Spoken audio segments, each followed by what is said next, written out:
નમસ્કાર સ્પર્ધાર્થી મિત્રો, સ્વાગત છે આપનું આજના લેક્ચરમાં. જૈન ધર્મ અને બૌદ્ધ ધર્મનું આ અંતિમ પ્રકરણ છે. ત્યારબાદ આગળના ચેપ્ટર 7 તરફ આપણે વધીશું. તો જોઈએ બૌદ્ધ સંપ્રદાય વિશે. બુદ્ધના મહાપરિનિર્વાણ પછી બૌદ્ધ ધર્મ મુખ્યત્વે મહાયાન એટલે મહાસાંસારિક અને હીનયાન એટલે સ્થવિરવાદી એમ બે ભાગમાં વિભાજિત થયો હતો. કયા કયા? મહાયાન અને હીનયાનમાં બે ભાગમાં એમ વિભાજિત થઈ ગયો હતો બૌદ્ધ ધર્મ. સૌ પ્રથમ જોઈએ મહાયાન. તો મહાયાન એટલે બહુમત અથવા મહા એટલે મોટું ને યાન એટલે વાહન. તો મોટું વાહન એવું કંઈક થાય છે. મહાયાનનો આમ અર્થ કાઢીએ આપણે તો મહા એટલે મોટું અને યાન એટલે વાહન. ચતુર્થ બૌદ્ધ સંગીતિ. તો ચતુર્થ બૌદ્ધ સંગીતિ આવી તો એને થોડુંક આપણે રિવાઇઝ કરી લઈએ. તો પ્રથમ સદીમાં વસુમિત્ર એના અધ્યક્ષ, અશ્વઘોષ ઉપાધ્યક્ષ હતા. અને ત્યારબાદ કનિષ્કના સમયમાં કુંડલવન જમ્મુ કાશ્મીર હીનયાન અને મહાયાન બે ભાગમાં વિભાજિત કરવામાં આવ્યું. આપણે વ્યવસ્થિત રીતે આખું કોષ્ટક જોઈ ગયા છે. આ સંપ્રદાય અસ્તિત્વમાં આવ્યો જે પહેલાં મહાસંધિક અથવા મહાસાંસારિક સંપ્રદાય તરીકે ઓળખાતો હતો. મહાયાન સંપ્રદાયમાં બૌદ્ધ ધર્મના કઠોર નિયમોની જગ્યાએ સરળ અને લોકાભિમુખ નિયમોની શરૂઆત કરવામાં આવી. બૌદ્ધ ધર્મમાં થોડા કઠિન નિયમો સૌપ્રથમ હતા ને નિર્વાણ પામ્યા જ્યારે ભગવાન બુદ્ધ. તો ત્યારબાદ આ બે શાખામાં ચતુર્થ બૌદ્ધ સંગીતિ હતી ત્યારે ધર્મ એમનું વિભાજિત થઈ ગયું હીનયાન અને મહાયાન. મહાયાનમાં એ લોકોએ શું કર્યું કે થોડાક નિયમો અઘરા હતા તેમને સરળ કરી દીધા. અને સરળ કરી દીધા એટલે જ મહાયાન વધારે વિસ્તરણ પામ્યું. કારણ કે અઘરું એટલું હોય તો જોઈને જ લોકો એમાં જોડાતા નહોતા, એટલે થોડુંક એમાં એ લોકોએ સરળતા લાવી દીધી. જેમાં ભગવાન બુદ્ધની દિવ્ય આત્મા ઈશ્વરનો અવતાર સમજીને તેમની ભક્તિ અને પ્રાર્થના પર વિશેષ ભાર મૂકવામાં આવ્યો. આપણે આગળ જોયા તે પ્રમાણે કે બૌદ્ધ ધર્મમાં મુખ્યત્વે એવું હોય કે આપો દીવો ભવ એટલે પોતે જ પોતાનો દીવો થાવ એવું ભગવાન બુદ્ધ કહેતા હતા. પરંતુ આમાં કંઈ પછી આપણને જોઈએ કે નમળા પણ નરમતા જોવા મળે છે અને નિયમો થોડાક નીચેની તરફ આવવા લાગ્યા. ભગવાન બુદ્ધના મંદિરો અને તેમાં મૂર્તિ સ્થાપિત કરી ભેટ મૂલ્યવાન પદાર્થો અર્પણ કરવાની પરંપરાની શરૂઆત કરી. શરૂઆતમાં એ લોકો મૂર્તિ પૂજામાં ને એવું કંઈ માનતા નહોતા, પરંતુ અહીં હવે એ લોકો માનતા થયા હતા. તેઓ આત્મા તથા પુનર્જન્મમાં પણ વિશ્વાસ કરે છે. ભગવાન બુદ્ધ અને ત્યાર પછીના સાહિત્યને મહત્ત્વ મહાયાન શાખાના લોકો આપે છે. આ સંપ્રદાય મૂર્તિ પૂજામાં વિશ્વાસ રાખતો હતો. શરૂઆતમાં મૂર્તિઓમાં બુદ્ધની ઉપસ્થિતિ અમુક સાંકેતિક માધ્યમો દ્વારા દર્શાવવામાં આવતી હતી. ઉદાહરણ તરીકે શરૂઆતમાં જે મૂર્તિઓ હતી તે કેવી હતી કે બુદ્ધની નિર્વાણ પ્રાપ્તિને પીપળાના વૃક્ષ તરીકે દર્શાવવામાં આવતી હતી. બાદમાં બુદ્ધની મૂર્તિઓ બનાવવાની શરૂઆત થઈ.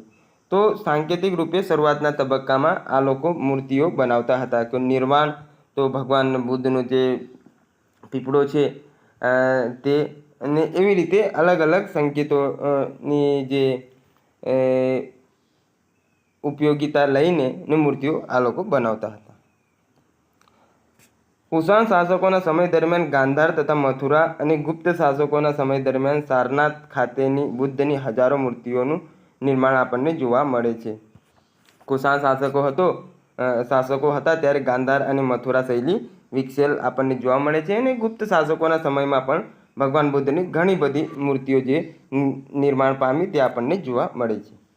મહાયાન સંપ્રદાયનો મહત્વનો સિદ્ધાંત બોધિસત્વ છે, જે અનુસાર એકાંતમાં ધ્યાન સાધના કરવાને બદલે બુદ્ધના જીવન અને સિદ્ધાંતોમાં વિશ્વાસ રાખીને પ્રત્યેક વ્યક્તિ બુદ્ધત્વ પ્રાપ્ત કરી શકે.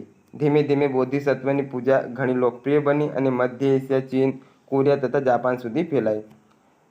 ત્યારબાદ આ લોકો બોધિસત્વમાં માનતા હતા. ભગવાન બુદ્ધની એક મૂર્તિ રાખી તેની પૂજા પ્રાર્થના કરતા થયા હતા, જે આપણને આ જોવા મળે છે. અને આવી રીતે આની લોકપ્રિયતા દિવસે ને દિવસે વધવા લાગી અને મધ્ય એશિયા, ચીન, કોરિયા તથા જાપાન સુધી આમની જે કહેવાય લોકપ્રિયતા પહોંચી ગઈ હતી.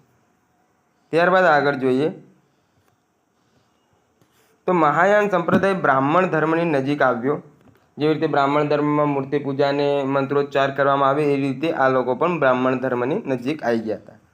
પાલી ભાષાની સાથે સાથે સંસ્કૃત ભાષામાં સાહિત્ય લખવાની આ લોકોએ શરૂઆત કરી, જેમાં સંસ્કૃતના મહાન સાહિત્યકારો જેવા કે અશ્વઘોષ, નાગાર્જુન, વસુમિત્ર દ્વારા બૌદ્ધ સાહિત્યનો રચના થઈ.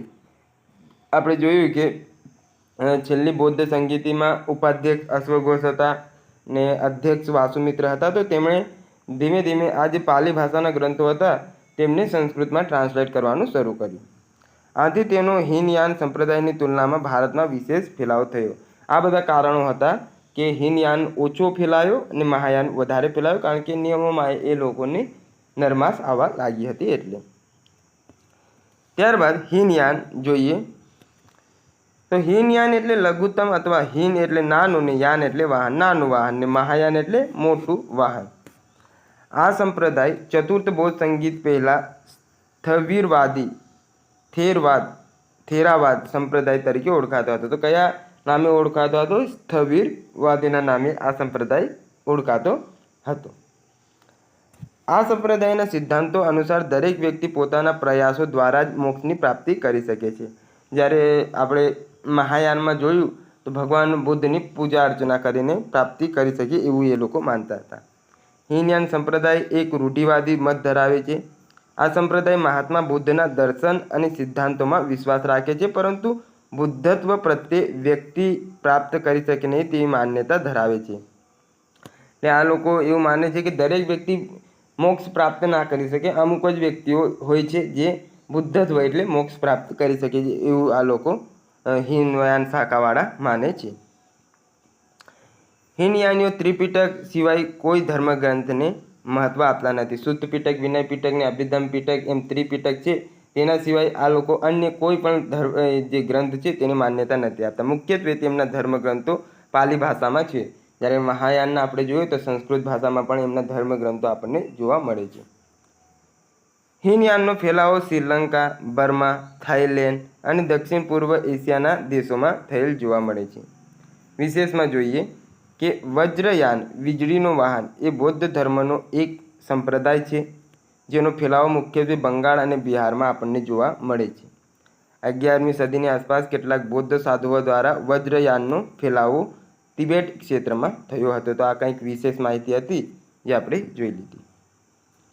હવે જોઈએ બૌદ્ધ ધર્મનો પ્રચાર. બૌદ્ધ ધર્મ સાદો અને સરળ હતો. ઉપદેશ પણ સરળ પાલી ભાષામાં હતો. જ્યારે આપણે જોયું જૈન ધર્મમાં તો અર્ધમાગધી ભાષા હતી જે થોડી અઘરી પડે એવી હતી. વળી બુદ્ધના કરુણામય વ્યક્તિત્વને લીધે લોકો આકર્ષાયા હતા. સુસંગઠિત પ્રચાર વ્યવસ્થાને લીધે બૌદ્ધ ધર્મનો ઝડપી ફેલાવો થતાં તે વૈશ્વિક ધર્મ બન્યો હતો, જ્યારે જૈન ધર્મ એટલું બધું પ્રસાર પામી શક્યો ન હતો. બુદ્ધના જીવનકાળ અને તેમના મૃત્યુ બાદ પણ બૌદ્ધ ધર્મનો પ્રસાર ઝડપથી થયો, જેનું કારણ સામાજિક સમાનતાનો સમન્વય અને વર્ણ વ્યવસ્થાનો નિષેધ, મહિલાઓના પ્રવેશમાં સરળતા, જન્મના આધારે શ્રેષ્ઠતાને બદલે વ્યક્તિગત મૂલ્યોને પ્રાથમિકતા અને સરળ મધ્યમ માર્ગી દાર્શનિક ચિંતન હતું. તો કહેવામાં આવે ભાઈ આટલું બધું આ પ્રસાર કેવી રીતે પામ્યું? તો એમનું જે મૃત્યુ થઈ ગયું બૌદ્ધ ભગવાન બુદ્ધનું, તો ત્યારબાદ એ સામાજિક સમાનતા એમાં જોવા મળી.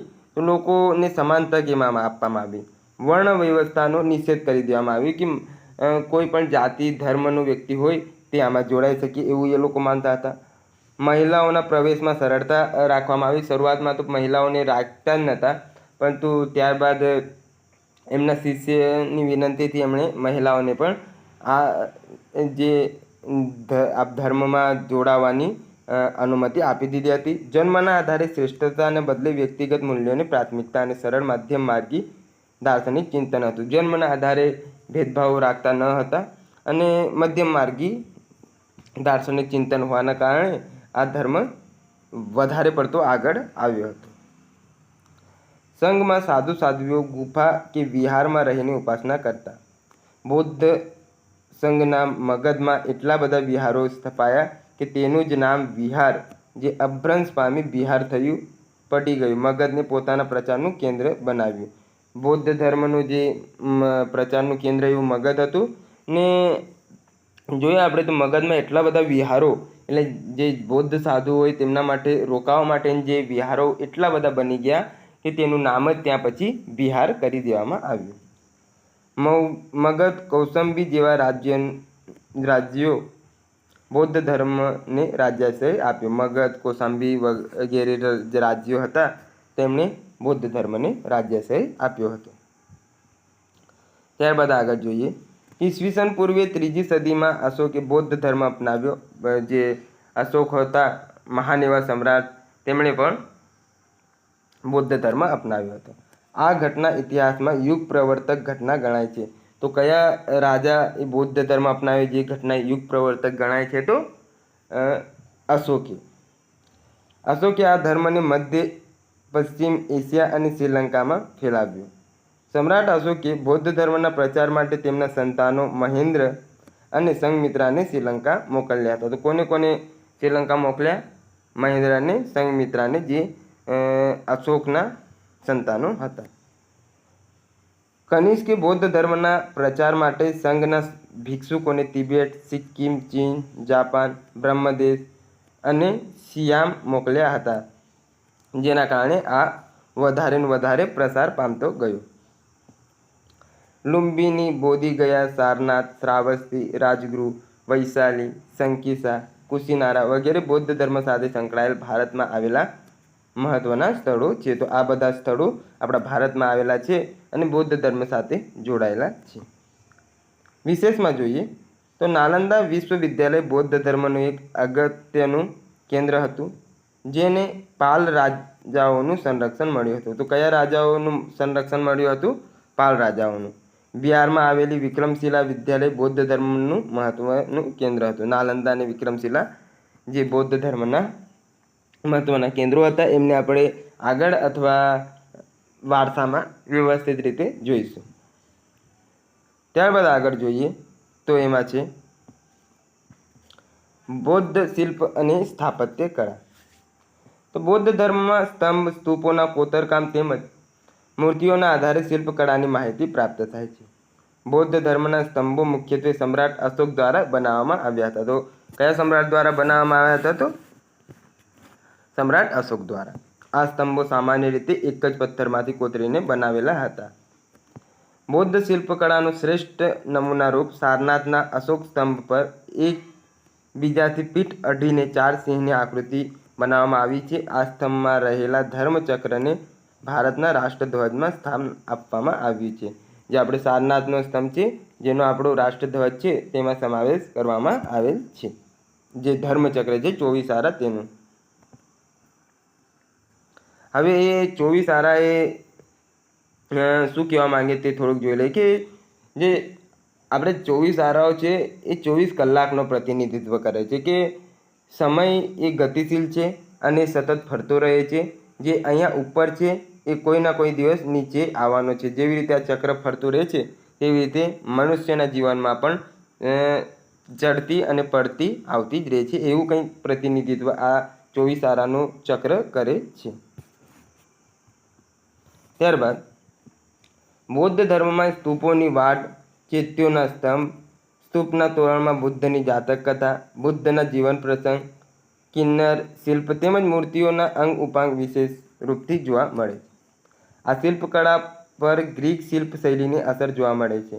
તો પ્રશ્ન બની શકે કે કઈ શૈલીની અસર જોવા મળે છે? તો ગ્રીક શિલ્પ શૈલીની. ગાંધારના ક્ષેત્રોમાં બૌદ્ધ શિલ્પકળાનો વિકાસ થયો હતો અને આ ક્ષેત્રમાંથી ઉત્પન્ન થયેલી શિલ્પશૈલી ગાંધાર શૈલીના નામે ઓળખાઈ હતી. ત્યારબાદ આગળ જોઈએ.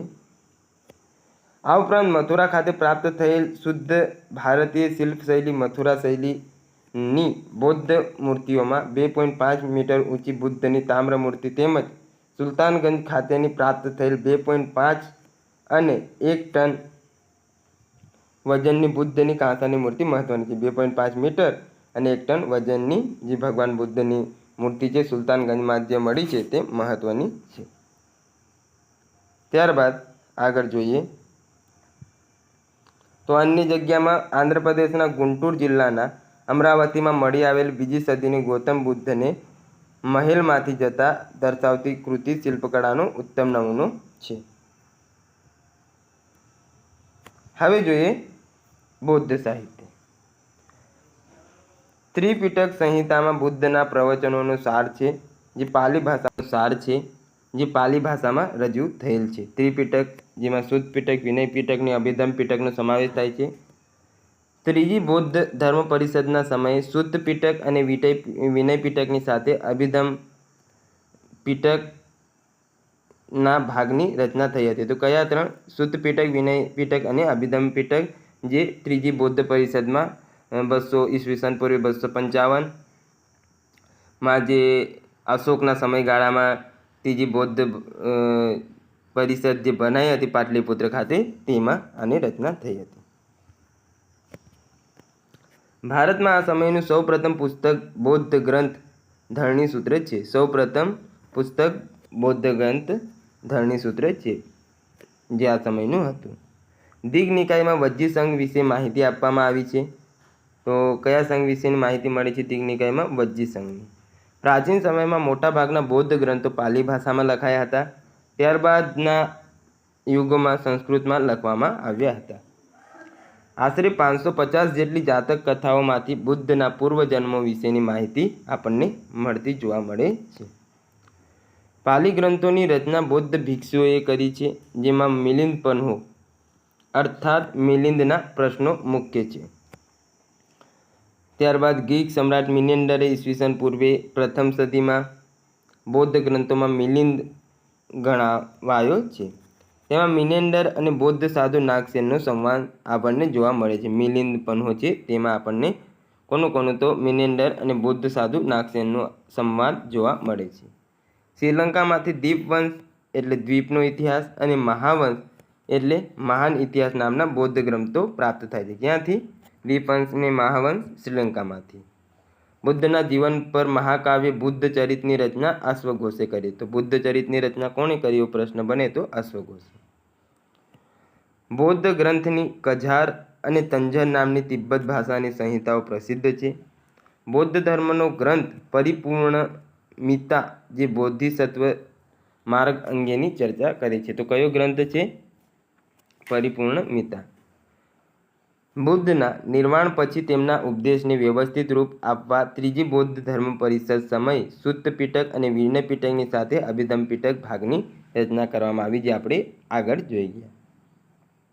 બૌદ્ધ સાહિત્ય અધિકૃત અને બિનઅધિકૃત રચનાઓમાં વિભાજિત છે. હવે જોઈએ તો અધિકૃત બૌદ્ધ સાહિત્ય.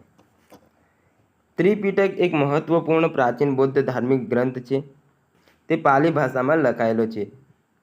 તેમાં 3 પ્રકારના ગ્રંથોનો સમાવેશ થાય છે, જેમાં વિનય પિટક, સુત્ત પિટક અને અભિધમ્મ પિટક.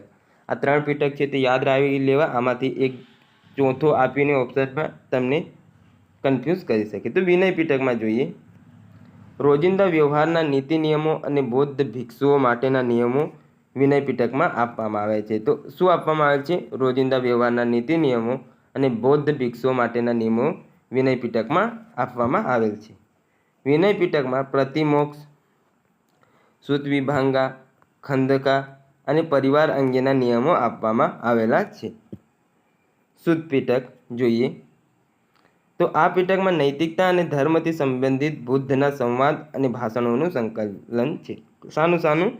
તો નૈતિકતા અને ધર્મ સંબંધિત બુદ્ધના સંવાદ તેમજ ભાષણોનું. ને આમાં નીતિ નિયમો વિનય પિટકમાં છે ને સુત્ત પિટકમાં ભાષણો, એવું બધું છે. આ સુત્ત પિટક નિકાય તરીકે ઓળખાય છે. તો કયા પિટકને નિકાય તરીકે પણ ઓળખવામાં આવે છે? તો સુત્ત પિટકને. વિનય પિટકની માફ કરજો, આપણે સુત્ત પિટક જ આવે છે. સુત્ત પિટકની. આ નિકાયમાં દીર્ઘ નિકાય, મજ્જિમ નિકાય, અંગુત્તર નિકાય, સંયુક્ત નિકાય અને ખુદ્દક નિકાયનો સમાવેશ થાય છે. કયા નિકાય? દીર્ઘ નિકાય, મજ્જિકાય નિકાય, અંગુત્તર નિકાય અને સંયુક્ત નિકાય તેમજ ખુદ્દક નિકાયનો આમાં સમાવેશ થાય છે. મગધના રાજા અજાતશત્રુ અને બૌદ્ધ વચ્ચેના સંવાદનું વર્ણન સુત્ત પિટકમાં જોવા મળે છે. અજાતશત્રુ અને બૌદ્ધ વચ્ચેના જે સંવાદનો આપણને માહિતી મળતી હોય તો એ છે સુત્ત પિટકમાંથી. ત્યારબાદ છે અભિધમ્મ પિટક. તો આ પીટકમાં દર્શન અને તત્વમીમાંસા, જ્ઞાન અને ધર્મ, મનોવિજ્ઞાન પર આધારિત સિદ્ધાંતો છે. તે નિકાયનો એક ભાગ છે જેમાં બૌદ્ધ ધર્મના સિદ્ધાંતો સાથે નીતિ વિષયક બાબતોનો પણ ઉલ્લેખ કરાયો છે. આ પીટકમાં ધમ્મસંગીની, વિભાંગ, ધાતુકથા, મુગલ પંચિત, કથાવસ્તુ, યમક અને પઠાણ અંગેના સિદ્ધાંતો આપવામાં આવ્યા છે. શું શું છે? ધમ્મસંગીની, વિભાંગ, ધાતુકથા, મુગલ પંચિત, કથાવસ્તુ, યમક અને પઠાણ અંગેના સિદ્ધાંતો આમાં આપણને જોવા મળે છે. શામાં? તો અભિધમ્મ પીટકમાં. ત્યારબાદ જોઈએ બિન અધિકૃત બૌદ્ધ સાહિત્ય, જાતક કથાઓ. તો બુદ્ધના પૂર્વજન્મોની કથાઓનું સંકલન જાતક કથાઓમાં આવેલ છે. આ સાહિત્ય આપણે જોઈએ તો એકવાર થોડાક ફરીથી જોઈ લઈએ જાતક કથાઓ. તો બુદ્ધના પૂર્વજન્મોની કથાઓનું સંકલન જાતક કથાઓમાં આવેલ છે. આ સાહિત્ય સંસ્કૃત અને પાલી ભાષામાં છે, જેમાં યવન જાતક જ્યોતિષ વિદ્યા ઉપરનો ગ્રંથ છે. આગળ જોઈએ તો થેરી ગાથા. બૌદ્ધ સાધુ સાધ્વીઓ દ્વારા થેરી ગાથા નામના કાવ્યો છંદની રચના કરવામાં આવી છે, જે ઉર્મી કાવ્યો તરીકે પણ જાણીતા છે. તો થેરી ગાથામાં ઉર્મી કાવ્યોનો સમાવેશ થાય છે. બૌદ્ધ ગ્રંથની તિબ્બત ભાષામાં કજાર અને તંજર નામની 2 સંહિતા પ્રસિદ્ધ છે. કઈ ભાષામાં? તિબ્બત ભાષામાં. થેરી ગાથાની સુત્ત પીટકનો ભાગ છે. કયા પીટકનું? સુત્ત પીટકનું. ત્યારબાદ જોઈએ કે વિદેશી મુસાફર દ્વારા રચિત બૌદ્ધ સાહિત્ય. તો હ્યુએન સાંગ હતા જેમણે સિયુકી રચી. આ ખાસ યાદ રાખજો, એમના દ્વારા રચેલ સાહિત્ય. Buddhist records of the eastern world, પૂર્વના દેશ ભારતની બૌદ્ધ ધર્મની નોંધ આમાં આપણને જોવા મળે છે. એની વિશેષતા છે. હ્યુએન સાંગ સિયુકી ફાયાન ફોકો કી અથવા ફોકો ક્યુ પણ કહેવામાં આવે છે. ફોયુકી અથવા ફોકો ક્યુ. Record of the Buddhist kingdom, Mahaparinirvana Sutra અને વિનય પીટકનું ચીની ભાષામાં અનુવાદ કર્યું હતું. તો આ અહીંયા આવશે. મહાપરિનિર્વાણ સૂત્ર અને વિનય પીટકનું ચીની ભાષામાં આપણે ફાયાને વર્ણન કર્યું હતું. ઈસિંગની જોઈએ તો ફાઉ કા કાઓ સાંગચુન. આ કોણે લખી છે? ઈસિંગે. આ થોડુંક નવું આપણા માટે રહેશે. ઈસિંગ કાઉ ફા કાઓ સાંગચુન એમની રચના છે. તો આ 3 યાદ રાખી લેજો. એકવાર ફરી જોઈએ. હ્યુએન સાંગ સિયુકી, ફાયાન ફોયુકી અથવા ફોકોક્યુ, ઈસિંગનું કાઉ ફા કાઓ સાંગચુન એમની રચના છે. હવે જોઈએ બૌદ્ધ સાહિત્યમાં વર્ણિત ભારત. તો બૌદ્ધ સાહિત્યમાં તત્કાલીન ભારતીય સમાજની વર્ણાશ્રમ વ્યવસ્થાનો ઉલ્લેખ જોવા મળે છે. આ સમયે સ્ત્રીઓનું સ્થાન કુટુંબ અને સમાજમાં નીચું હોવાનો ઉલ્લેખ આ સાહિત્યમાં જોવા મળે છે. સ્ત્રીઓનું સ્થાન કુટુંબમાં અને જે સમાજ હતું તેમાં નીચે રાખવામાં આવતી હતી. તેમ છતાં સ્ત્રીઓને શિક્ષણ મેળવવાની છૂટ આપવામાં આવી હતી. આજીવન બ્રહ્મચારિણી ગણાતી વિદ્વાન સ્ત્રીઓના ઉલ્લેખો જૈન અને બૌદ્ધ ગ્રંથોમાંથી પ્રાપ્ત થાય છે. વૈશાલીની, ગણિકા, આમ્રપાલી જેવી સ્ત્રીઓનું સ્થાન સમાજમાં માનભર્યું હતું. ત્યારબાદ આગળ જોઈએ. આ સમયે વેપારીઓ અને સાર્થવાઓ વણજારા દ્વારા સંઘોની રચના થવાનો ઉલ્લેખ જોવા મળે છે. વેપારમાં વસ્તુ વિનિમયમાં સ્થાને તાંબા અને કાંસાના સિક્કાના ઉપયોગની શરૂઆત આ સમયે થઈ હોવાનું જોવા મળે છે. તો તાંબા અને કાંસાની સિક્કાની ઉપયોગિતા આ સમય દરમિયાન શરૂ થઈ હતી. આ સમય દરમિયાન માંસાહારનું મહત્ત્વ ઘટતું જતું હતું, કારણ કે લોકો મોટા ભાગે બૌદ્ધ સંઘમાં જોડાતા હતા, એટલે માંસાહાર, હિંસા એવું બધું ત્યાગ થવા લાગ્યું હતું. ત્યારબાદ આ સમય દરમિયાન ખેતી સાથે લુહારી કામ, સુથારી કામ, વણાટ કામ, સાથે લુહારી કામ, સુથારી કામ, વણાટ કામ, કારીગરી, ચર્મ ઉદ્યોગ જે ચામડાના ઉદ્યોગો હોય, પથ્થર અને હાથી દાંતની કારીગરી જેવા ઉદ્યોગો હતા. જાતક કથાઓમાં ઉદ્યોગના આધારિત શેરીઓના નામ હતા. દાખલા તરીકે રંગારી કામ શેરી, વૈશ્ય વેપારીની શેરી, વણકરોના નામનો ઉલ્લેખ જોવા મળે છે. એટલે જે અલગ અલગ જાતક કથાઓમાં હતા તે પ્રમાણે આ લોકોએ શેરીઓના નામ રાખ્યા હતા. હવે વિશેષમાં અહીં આપેલ છે તો તે આપણે જોઈ લઈએ કે ભારત જે સરકારની સ્વદેશ દર્શન યોજના અંતર્ગત ગુજરાત સરકારના પ્રવાસન વિભાગ દ્વારા ગુજરાતના જુદા જુદા 13 જેટલા પ્રવાસન સ્થળોને આંતરરાષ્ટ્રીય બુદ્ધિસ્ટ સર્કિટ તરીકે વિકસાવવામાં આવી રહી છે.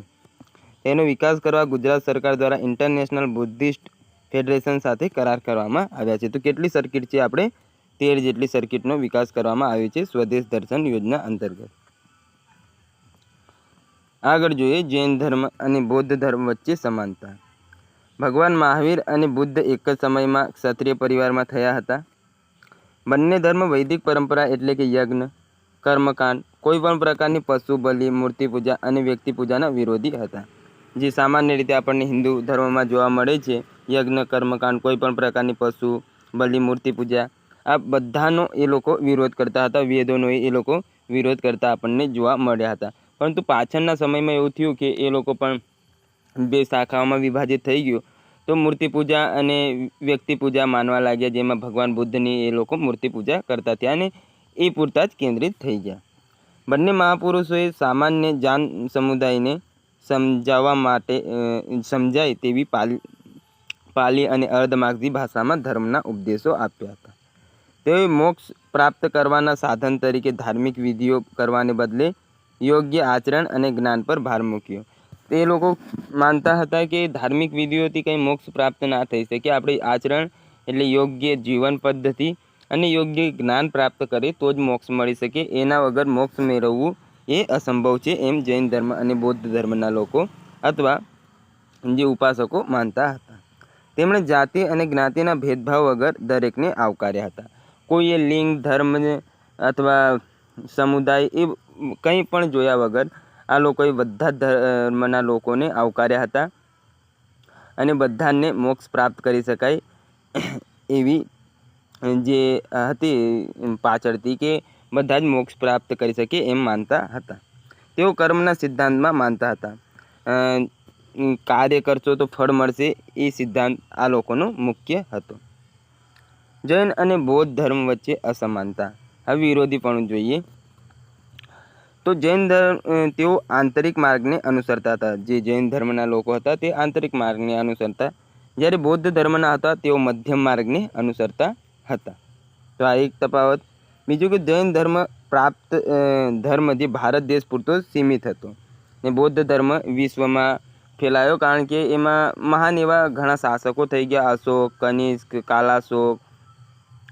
તો આવા બધા મહાન શાસકોના કારણે આની ખ્યાતિ વધારે ને વધારે ઉજ્જવળ થતી જોવા મળે છે.